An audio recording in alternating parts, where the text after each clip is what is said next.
Hello, I'm James Temperton, digital editor at Wired UK. As the world settles into a new normal, many businesses will look to new technologies and ideas to better protect themselves and their employees from future risks. Joining me today to discuss what this future might hold are Alex Holland, Senior Director and new venture lead for social innovation business at Hitachi Europe, and Stefan Wunderlich, IoT proposition lead at Swiss Re. Alex, Stefan, welcome. If we could start with you both giving us a brief introduction. Alex, let's start with you. Hello, James. Thank you. Yes, Alex Holland. I've been at Hitachi now for probably over around 13 years, mainly leading large digital programs. These days, I am one of the leads for new business ventures in the space of IoT and artificial intelligence in industrial sectors such as manufacturing, transport, and energy. And Stefan. Good morning from Zurich. This is Stefan Wunderlich from Swiss Re Corporate Solutions. I've been with the company for more than 15 years by now, and I've basically held several positions in underwriting, risk management, and most recently in innovation. I was overseeing the innovation business for property and specialty, and now transitioning into IoT proposition lead, so very focused and narrow area. So the main focus of our discussion today is going to be about risk, and particularly risk on factory floors. So Alex, first up, give our viewers an idea of what the status quo is. On a factory floor, how are machines maintained right now? Sure. So factories that rely on critical machinery, the highly automated factories, they tend to take a belts and braces approach when it comes to keeping their machines running. Obviously, any kind of downtime can be extremely painful for them, can result in production delays, can result in lost orders. So they tend to follow a fairly rigorously planned maintenance regime. And they end up spending a lot of money on having the right experts on hand and on spare parts and on maintenance. And what does the future look like? What are you trying to build? Sure. Well, ideally, these organizations would focus their maintenance on machines that are most likely to fail, most likely to impact production. So that way they could reduce maintenance costs, but actually also improve uptime at the same time. And as you say, this technology exists today. There are the IoT platforms such as Hitachi Lumada, where this technology is proven and available today. So what you're saying is this all comes down to data. So if this data is out there and algorithms can be trusted to interpret the data and draw up maintenance plans, why aren't more factories working in this way right now? Sure. Well, I guess it's one thing to have an algorithm that's going to tell you which machine to maintain next, but it's another thing to change your whole maintenance strategy to then rely on it. So, what if something changes in your operational environment that results in the algorithm no longer being so reliable? It comes down to this idea of both trustable AI and also new approaches to risk management when adopting these new technologies. And this is all part of a move towards equipment as a service, if you like. So how does this whole vision for the future of factories, from the shop floor to the handling of risk, fit together? Yeah, sure. So I think equipment as a service is definitely one way forwards. So, why should the machine users hold all the risk for machine failure? What about the OEM? Isn't the OEM better placed with its pool of experts to keep the machines maintained? You might see this in a way as a kind of market inefficiency. And even on the side of the OEMs, there's an opportunity there for them to use the equipment as a service business model to capture a larger slice of the after sales market, including things like spare parts. And Stefan, if I could come to you. So we're talking about ensuring an artificial intelligence to unlock this innovation and drive this change on factory floors. Why would we want to do that? What's the value for customers here? Yeah, I think when we look at the equipment as a service business model, under normal circumstances, this will include an entire business model transformation of the machinery factory industry. And along with this business model transformation, we see a shift in certain risk components going from one company to another company. The shift of risk may lead to adopting risk that a company has not adopted before because it was actually attached to the machine rather than, say, to the output of a machine.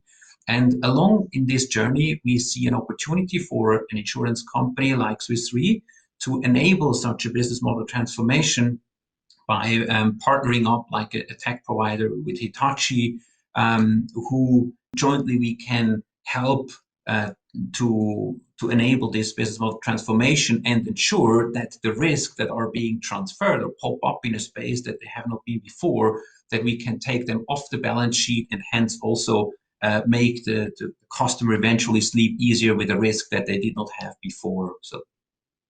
And I suppose for an insurer too, access to this kind of data must enable you to make much better decisions about the level of risk you're insuring against. So how important is data for these new, more nuanced insurance products? Yeah, I think there are two levels that I would like to differentiate here. So one is the AI as such, that we start to better understand AI, and this is a fast developing area which has a lot of complexities, and only in a partnership with the developer of these AI algorithms we can actually get enough comfort with ensuring this. So this is not just a transactional relationship, this is a partnership, and only like this we can really get into the subject matter deep enough so that we are willing to insure this totally new risk for Swiss Re. The other piece is that what you mentioned is the data as such. So the data being captured by the IoT network that Hitachi is entertaining. And I think the huge benefit that I see here is that we start to explore areas that have been uninsurable so far just because of the lack of data. Now, with data becoming available in a huge wealth, we can really start to analyze it well enough and say we do understand the risk driving factors now that we have the data, and we can start to offer new products or existing products with new edges or totally new products, and hence take on some risk that we have been reluctant to take on our balance sheet in the past. So it's these two levels which are very important for us. Okay, so how does this combination of data, AI, and insurance make it less risky for companies looking to adopt a new way of working? Yeah, so customers are curious. I think it's also an area which tends to be new for themselves, and they have oftentimes still the old setting in mind, and it actually needs kind of roundtable discussions to put everything on a table and see who is now bearing what kind of risk and how trustworthy and representative is the set of data that we're looking at. So it's a very collaborative, exploratory innovation that we're undergoing here. And it's taking time until everybody gets comfortable with the new setting, with the new risk landscape. And we're pioneering this space together. And customers are gradually more and more willing to open up their books and say, we have this kind of data. If you need this to take off some risk, we understand. Here is it. And then together we can grow in this space. But I think it's a gradual, it's an evolutionary process that all of the party involved need to come together and look very transparently at the data that is available now, and only like this we manage to explore the space and transfer the risk where they belong. Alex, what are you hearing from customers? What discussions are you having right now in your role? So we've been in the business of predictive maintenance for several years now through Hitachi Lumada. And we found, as I was saying earlier, that a lot of organizations, they're interested in the technology, they'll even buy the technology, but to change their whole approach to maintenance is sometimes, something which is significantly a more difficult step forward for them. So by bringing Swiss Re into the partnership and being able to provide what we call a parametric warranty, so a special kind of warranty for our prognostic systems that will actually pay out if the prognostic system makes an incorrect prediction. So, for example, if it tells you that your machine is not going to fail within the next few weeks or the next month, and therefore you decide not to maintain it, to go maintain a different machine, and then it does fail, then there is a payout from the warranty. Now, this gives the end customer not only some kind of compensation when it fails, but actually more importantly, because of course these failures are very rare anyway, just greater reassurance and a way of handling risk for them that means that they are more likely then to find a way to change their maintenance strategies. Add a comment here. So I think it's very important that we talk also about the setting, and only through the comprehensive network of Hitachi and the sensor system, we managed for the first time in the history for Swiss Re to really connect the machines on the shop floor with the claim system at Swiss Re. So this is true Internet of Things. So the machines are talking to each other, they exchange data, and a process or a payout is triggered by the algorithm, and it doesn't need human interventions. So it's very low cost infrastructure system. And this really gives certainty and also reliability at an affordable price for our customers. It's interesting that you say that it is entirely automated. But when we talk about algorithms, a phrase that often comes to mind with people is black boxes and accountability. So from your perspective as the insurer, how did you go about making sure that when that machine is talking to another machine and there's an algorithm in the middle making decisions, that those decisions are accountable and that they're the right decisions, and that the payouts that you're making at the end are the right payouts based on the right data? So it's a question of accountability and making sure that decisions that an AI is making are interpretable. So from an insurer's perspective, how do you get that reassurance? So the first step was really to sit together with engineers and the mathematicians of Hitachi who have been building this algorithm from ground up. So we had a very open book discussion about what is in there, how have you been calibrated the algorithms, how can you ensure that what you designed is actually happening. And then, so that was the part number one. And from Swiss Re, there was a number of different disciplines sitting at the table, like data scientists, we had engineers, underwriter, obviously, who have been in the risk business for many, many years.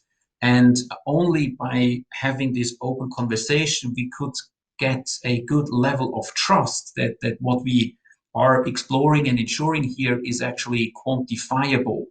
Now, having data is always the truth. So if it's reliable data, complete data, that we can check the performance of the algorithm, and this is necessary, and this is what we got as a second step. So after having understood the conceptual element, we wanted to see the proof points that what we agree on paper, that this is actually happening or can be reconciled with data from reality. So, and as we speak, we are we have launched a system that is enabling Swiss Re and Hitachi to further verify our hypothesis, and we can collect more data. So I have to say, or I want to say, that also for Swiss Re, it's very important that we get into this business and collect more data so that we can further build the robustness of our risk models along with the robustness of the predictive analytics capabilities by Hitachi. Alex, there was something that you wanted to pick up on a little earlier. Sure, thanks, James. So yes, I think that the data handling point of this is part of this is also quite important. So, we build a platform that before any data gets as far as Swiss Re, provides some independent verification that there is a valid claim. So on one hand, we look at the machine itself and understand, has there been a failure? And then we compare that information to what the algorithm had predicted And this will then, so for example, if the algorithm said that it's green, but the machine has failed, that would then trigger a claim going to Swiss Re. So it's important then that we control exactly what data goes to Swiss Re, because there's always going to be a data sharing, concern, governance issue around this as well, which is really important. And then what that gives us is the ability not just to share the right data with Swiss Re to get the payout for the client, but then it provides a whole platform for more on-demand type services to be able to look at, for example, adaptive risk, and how the customer may want to have a different type of insurance or a different level of insurance for a particular production run, for example, and this platform enables that business model. Alex, we've talked quite a bit about the factory floor, but what does all of this mean for OEMs? Surely they'll have to rethink their business models too. Yes, absolutely. So, on one hand, I think the whole move towards equipment as a service has potential significant benefit for the OEMs, because they get to capture a larger part of the after-sales market. But of course, it does result in a radically different business model for them, not least in areas such as cash flow, but also in terms of risk profile. And that's something, again, where our partnership with Swiss Re can help these organizations. And what have your discussions been in that area, Stefan? Yeah, we had a number of discussions, and they're still ongoing. And we're also analyzing to what degree this shift in business model and also the new products available on the market, how this would impact existing propositions and the ownership, as well as, say, the traditional machinery policy that some of them are in place. And as Alex said, so the risk profile of running such a machine park. There, I would say we are still in a product market fit phase. So we are looking at various variants of the product, and we can adapt relatively quickly in terms of or along the needs of the customers. And I would also pick up the comment from Alex saying that the cash flow needs to be carefully analyzed. So what you have here can be a relatively high frequent payment if you want. So if you have a fleet of 10,000 machines, there is a good likelihood that, I don't know, every week you have something somewhere on the planet. And so this could basically lead to a relatively, we call it a working product, working in the sense that there is always something that needs to be transacted in the system. But if the risk profile and the risk appetite of an OEM says, no, I can keep certain losses myself and I only want to look at basically more extreme scenarios, we can adjust and configure the product almost real time thanks to the monitoring system and the configuration system that we have in place. And should there be this type of highly or say high margin production that is ongoing for a certain period of time, we're also considering to offer this product on an on-demand basis that customer could choose and say, only for this period of time, I want to have the insurance. And then they can almost activate in real time and say, now it's good enough. So I have covered my high risk or say high margin product. And for the rest, I can bear the risk myself. And then I can turn off the on-demand component of the product. So there is really a number of nuances in the product configuration that can be done in real time. So Alex, from what both of you are saying, this doesn't really sound like a one-size-fits-all model. There's a lot of nuance and flex in this new plan. Absolutely. So, I mean, at the moment, we're piloting this solution with a customer, and we're looking, around this simple idea of a parametric payout for when the prognostic system is incorrect. But you're right. Really, what we've created here gives a lot of scope for flexibility for all kinds of different sorts of risk products. that effectively use the data that's captured on the shop floor by IoT and by advanced analytics applied on top of that data to really help the factories to manage risk in a new way. And how might this approach to data, insurance, and risk be expanded out beyond the factory floor? Are there other industries or areas where this approach might be useful? Yeah, absolutely, James. So, we've started by looking at factories, but really this could be for any industry that relies on complex, critical assets, but where any kind of downtime is hugely disruptive or expensive. For example, the transport industry. Hitachi makes trains, which we also sell using a as a service model with all the maintenance baked in. So that's a kind of example. But also things like utility networks, so electricity, gas, water, again rely on these critical complex assets and where downtime is very disruptive. And Stefan, the conversations that you're having as an insurer, where is there an appetite for this kind of innovation to take place in other industries? So very clearly that there is appetite.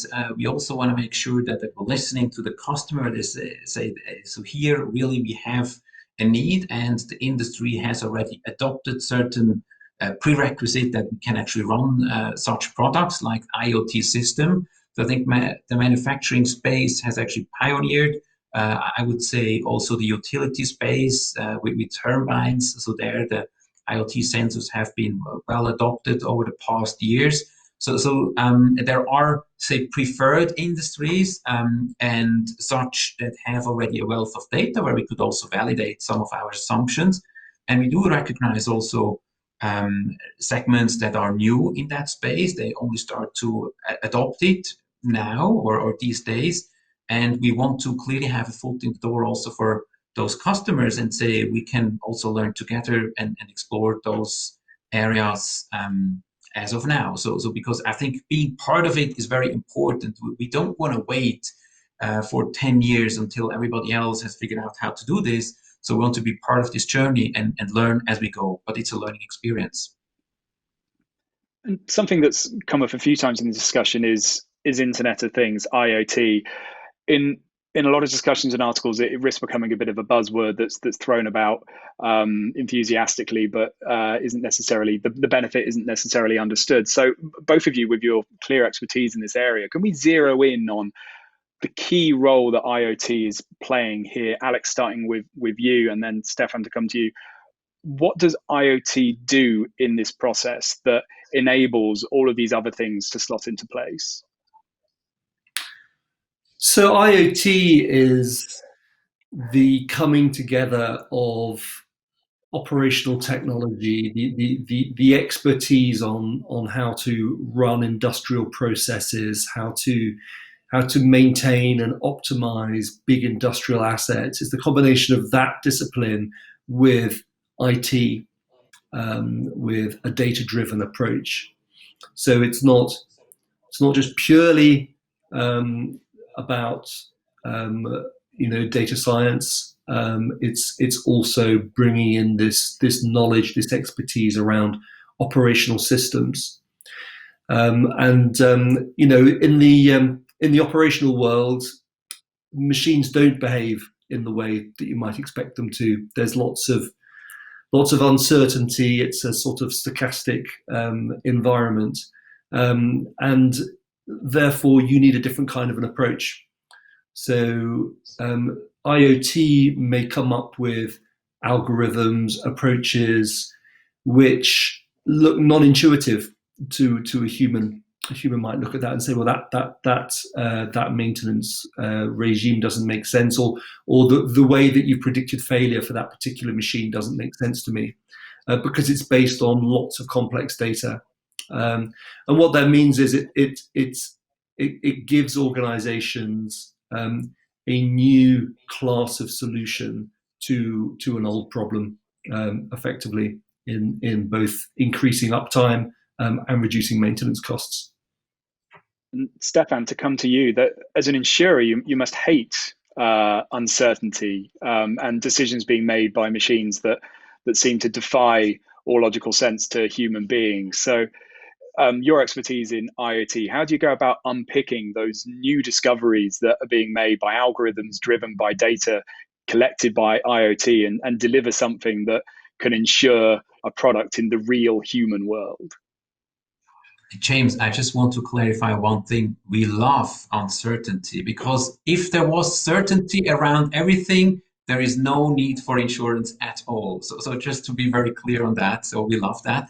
But it's true. So uncertainty is also, we like to have some boundaries on uncertainty, or we need to know what is the variance around the expected outcome. And I would just say that IoT is really opening up like an entire new world of insurable products or spaces. So it's expanding the insurability to a totally new level. From that perspective, with IoT data being available more and more, we can capture new risks that we have not been able to capture at all in the past. Because really, as a quantitative insurer, the one key thing that we need to have to start the conversation is data that proves that certain things do happen and certain things don't happen, or we can analyze the frequency of certain things. And we have been very strong as Swiss Re in the area of modeling for many years.